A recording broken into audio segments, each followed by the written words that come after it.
Nyesha McCauley, and welcome to Civic Beat. It is election season, and as it this very important time of year, we know that we're going out to the polls and electing our representatives. But along with that, there are a few questions and answers that we may bring with us as we are thinking about our elected representatives.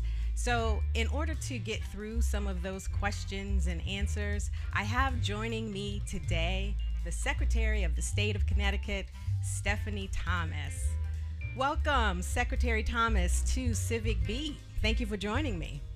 So happy to be here. And that is a great civic beat, quite literally. Oh yes. I love our intro music there.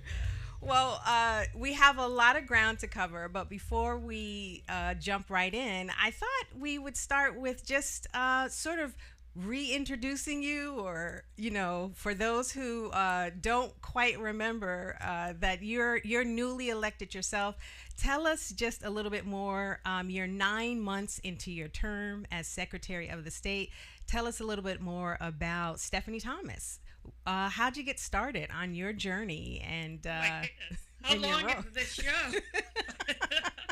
No, I'll try to distill it down into 1 minute. A lot of people didn't know who I was when I ran for Secretary of the State. I had spent one term in the State House as a state representative of the 143rd District, which is Norwalk, Wilton, and Westport. And prior to that, I had a 30-year career as a nonprofit fundraising consultant, first for others, and then I opened my own consulting firm in New York City. And I had never thought about getting involved in politics, but if I could tell people nothing else, you can do it. I got involved because there was an issue I thought needed an additional voice. So I ran for office. I lost my first election, but then I ran again and I won, and now I'm serving as secretary. So if I can pass along any advice, it's if you think you have something to share or a skill set, just get out there and do it. Yeah, that is so important. Thank you for sharing a little bit about your background and your journey. I'm also wondering about your role as Secretary of the State. It is an elected position, so you ran for office. What did you hear out there? Like, do people know what you do in the role? And if not, tell us what the Secretary of the State does in your role. No one has any idea what I do. I literally start every talk I give, like, raise your hand if you know what the Secretary of the State does. And on a good day, maybe 5 out of 50 people might raise their hand. Um, I think everyone remembers from school, at some point you learned about the three branches of government: executive branch, a legislative branch, and judicial. And here in Connecticut, our executive branch is comprised of 6 people: governor, lieutenant governor, secretary, attorney general, treasurer, comptroller. So the secretary has jurisdiction, if you will. The major thing we do, actually, we are the place where businesses and nonprofits and organizations file their formation paper. So if you're starting a business or an organization, you're actually interacting with our office. But secretaries around the country have been in the news more recently because we also oversee the administration of elections. And we do a lot of other things. I tell people, think back to the term secretary and what it used to mean 30, 40 years ago. We are the repository of an awful lot of records, laws, etc. I think someone called our office looking for something from like 1842, and we had to look it up, and we had it, thank goodness. So yes, we do a lot of things, but elections and business services are the two biggest. That really thank you for that. That's really covers a wide range of like public facing duties that you have there. So your engagement with the public is like 24/7. It sounds like Uh, but elections is definitely one of the things that your office oversees. Tell us a little bit about some of the initiatives that you have carried forward or started anew as you went into this role as Secretary of the State.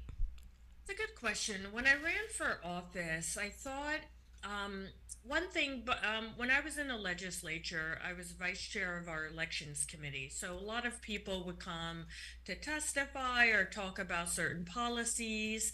And it became really clear to me that many people, and even from conversations with my own friends, my husband, etc., it became clear that people had not really gotten what I like to call civics you can use education. We may have learned about the Bill of Rights or the Declaration of Independence, the Constitution, but when it came to how does policy get adopted or how do you move things forward, no one teaches that information. And I thought as secretary, we had a unique opportunity to really highlight, if you will, and sort of bring back this concept of civic education and civic engagement and teach people how civics and how government is supposed to and can be there to help them get through their everyday lives. So when I took office in January, I started thinking about with my team ways that we can reach people in the community. And I think to your first question, we had to educate people like, what does the Secretary of the State do? Mm-hmm. Because I would show up and no one knew. So we started a few initiatives. I won't go into all of them, but they're all designed to do the same thing, meet people where they are and start the conversation. So one of the first things we started doing were civic trivia events that we hold at libraries, and it's for kids as young as 7. And what we found is that kids as young as 7 can't go anywhere without their parents. So their parents are there and they're learning together. And it really just opened up how little many of the parents knew about, some of the basics of government. Like one question I like to say to people all the time, I say, is election day always the first Tuesday in November? And most people say yes, but it's actually the first Tuesday after the first Monday in November.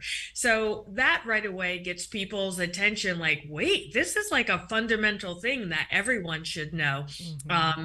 We also started just a social media series. I have very short hair, so I travel around the state and I go to barbershops, our hair salon sometimes, because that's the place where a lot of people in communities go to like get the news and talk about issues of the day. So we go and we talk to people about voting and how they feel government is responsive to their needs and that type of thing. Again, just trying to get people to think about civics as something beyond election day, but something they have to be engaged with year round. And I won't bore you for much longer, but one of the really great things, we do a lot of work with election workers, so definitely registrars of voters and town clerks, but it became clear to us that no one really talks about poll workers, and we have thousands of poll workers around the state without whom we would not even be able to have election day. So we thought it'd be great to go around and give them their day. So we do poll worker appreciation ceremonies where we invite poll workers. Some of them have been serving for like 45, 50 years every single year. And we recognize them and we try to give them a little bit of, time in the sun, but also to let people know that it's like your friends and neighbors, people you see at the supermarket who are administering our elections and helping us with our right to vote, and not, someone sitting on a hill somewhere plotting the demise of our democracy. So those are just a few examples, but we are doing many, many things. That's amazing. Thank you for that. And I don't think anything that you said is boring, but that's just me. Here I am hosting a show called Civic Beat, right? So but I love the activity that engages all of us, not just on election day, but like all the time, right? Because we know that, particularly in the last couple of years, we're all paying attention to this thing called democracy a little bit more, and leaning in and understanding that it is something worth protecting, right? And that we shouldn't take it for granted. So I just appreciate hearing all that you are and your office is doing to engage Connecticut. So that is fantastic. Before And we, if I oh, go could, ahead, go sorry, ahead. I Yep. just thought of something I should Yeah, have yeah. mentioned because it's about protecting, but also about understanding. Mm. And one of our programs that I love the most, maybe, is something called our CEO program, which stands for, you'll like this, Civically Engaged Organizations. And it's for businesses, nonprofits, houses of worship, any organization can join. And we got this idea. I'm a small business owner myself.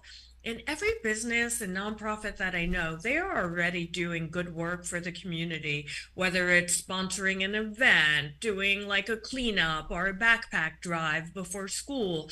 And I thought, they are already great civic partners. So, what if we ask them to kick it up a notch and ask them to help us get the word out about this civic engagement, reminding people when an election's coming, letting them know how to find their polling place, letting college students help teach them like how it works when you go away to school. So, we have over 150 now organizations that have joined our CEO program to help us do that work.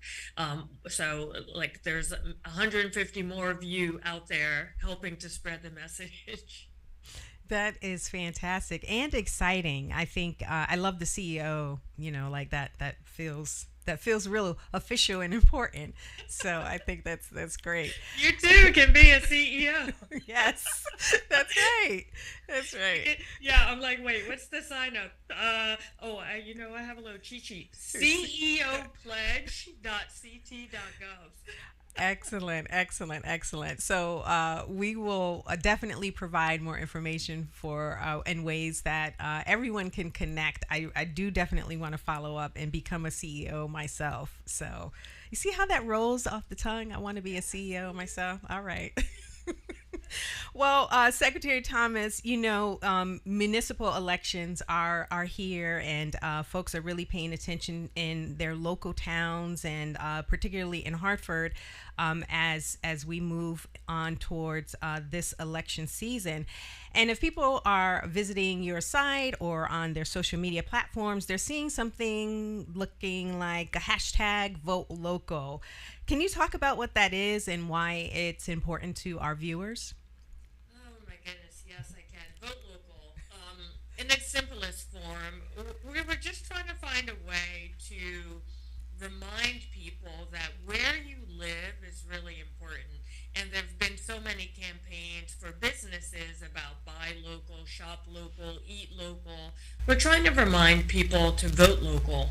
When I travel around the state and I speak with people, I often hear them talking about subjects like property taxes or like what type of zoning is allowed in their neighborhood, or how the school budget funding is being spent. And these are all things determined on the local level, yet you see a huge drop in participation. In a presidential election year, we're looking at turnout anywhere from 70 to 80%, some towns higher, some towns slightly lower. But in a municipal year, you're looking at an average of under 35%. And in a place like Hartford, you're sometimes looking at 6 to 9% Mm. turnout. So it gives me a lot of frustration because when people say, I don't trust government, it doesn't listen, it doesn't do what we want, it's really because so few people are participating. Like, that's the barrier for entry. You can't expect people to be elected who are representative of the majority if the majority are not voting. you're just giving away your rights and relying on luck, which to me is no way that I want to live my life. Mm. So we're really trying to encourage people, don't just vote in the presidential years, don't just vote in the gubernatorial years, vote in every single election. Yes, I agree. And I had a young lady who was a little bit younger than me. I'm not going to say how old I am, but she was a little bit younger than me, and she felt as though like, and she was like millennial age, and she felt as though there's been a push for millennials to sort of pay attention to the national races, and they think of local politics as like, oh, that's my grandmother's, like my Mm-hmm. grandmother pays attention to the local stuff.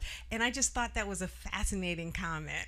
And I'm like, wow, okay. So I love Vote Local initiative because I think for all the reasons that you stated, these are the things that are really impacting your everyday life. And so voting locally is more important, I would say. It's equally important, maybe, but Equally is yeah. important. And I think what I saw when I was a state representative, I hadn't had this viewpoint before, but as a state representative, I often had to work both with my mayor and first selectman. I represented three towns, so I had to work with them, and also the congressional delegation, because, sometimes I could go to my congressman to ask for funding that the state might match that would ultimately trickle down to the town. And when we weren't all working together, I, that sometimes can delay progress. It can mean you don't get as many resources. So I think it's important for voters to also think about that complete ecosystem. It's not enough for the president to believe something that you believe.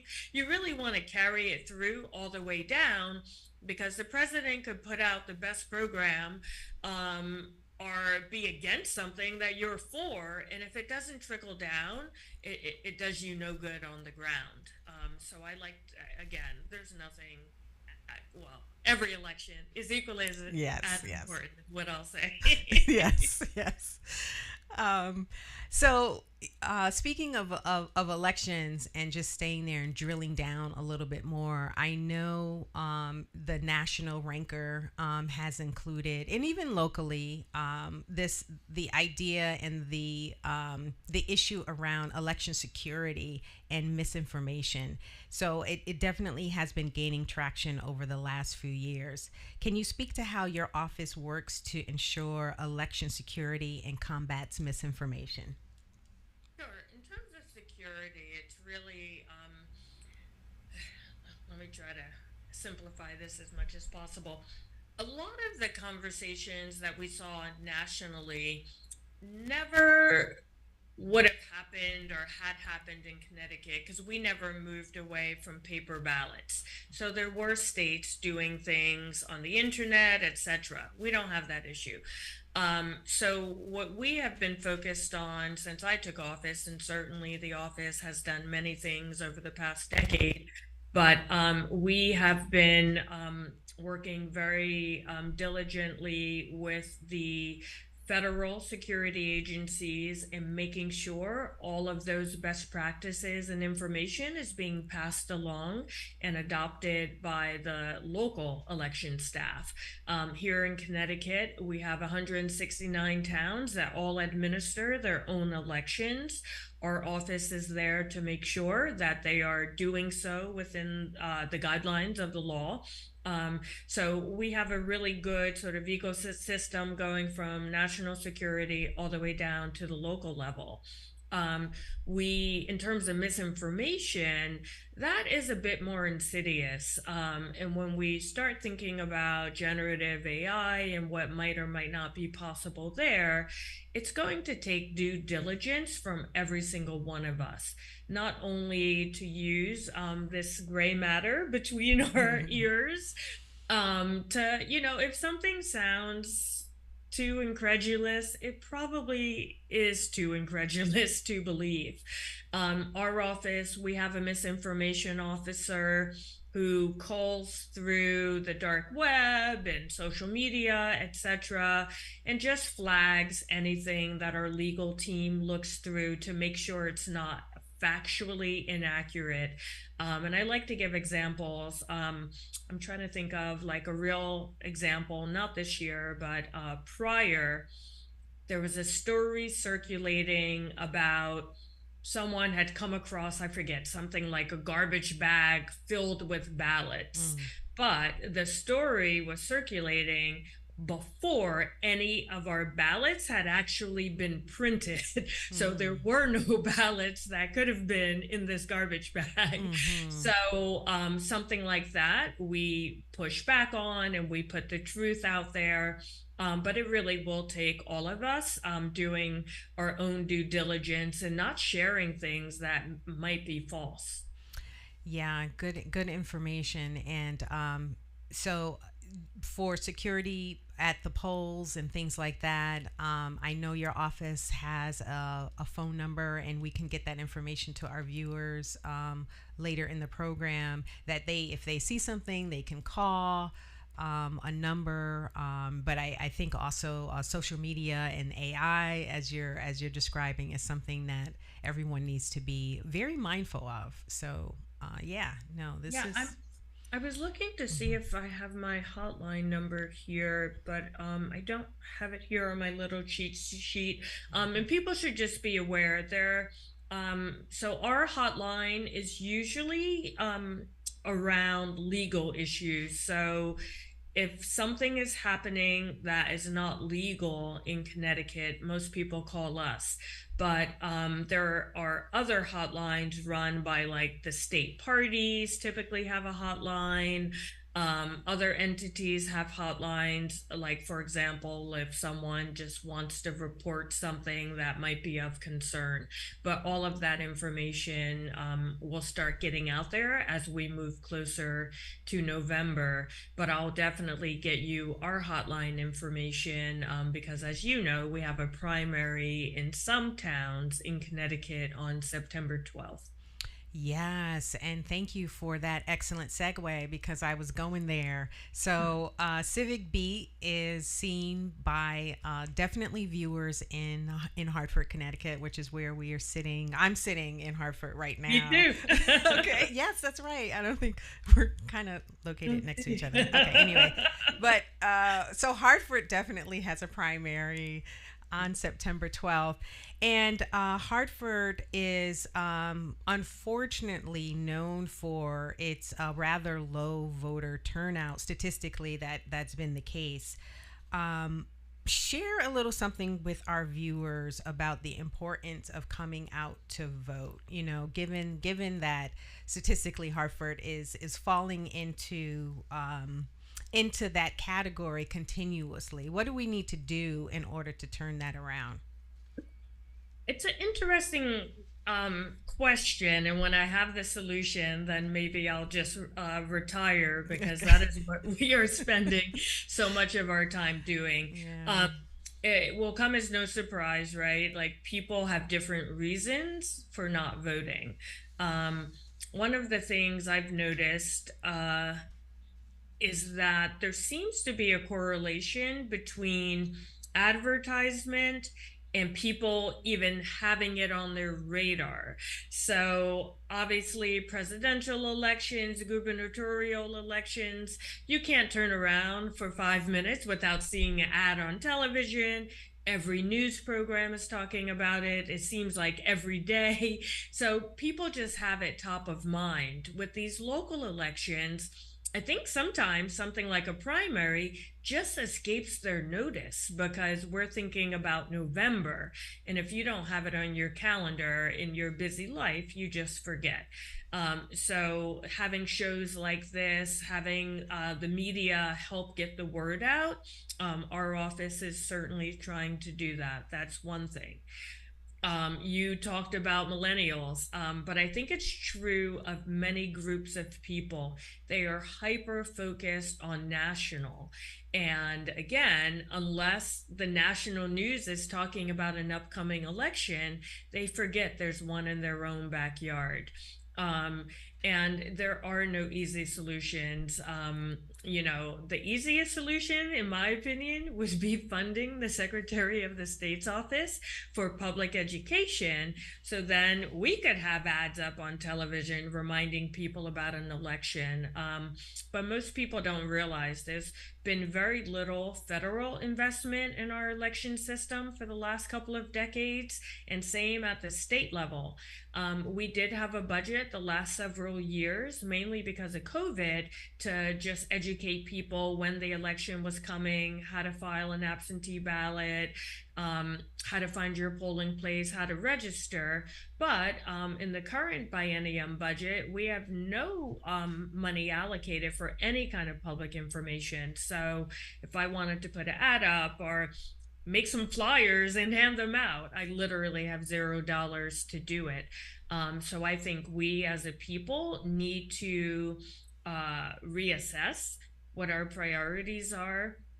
And we have many things that need funding, but I really feel that none of that happens if we are not able to exercise our right to vote and we're not educated about how best to do that.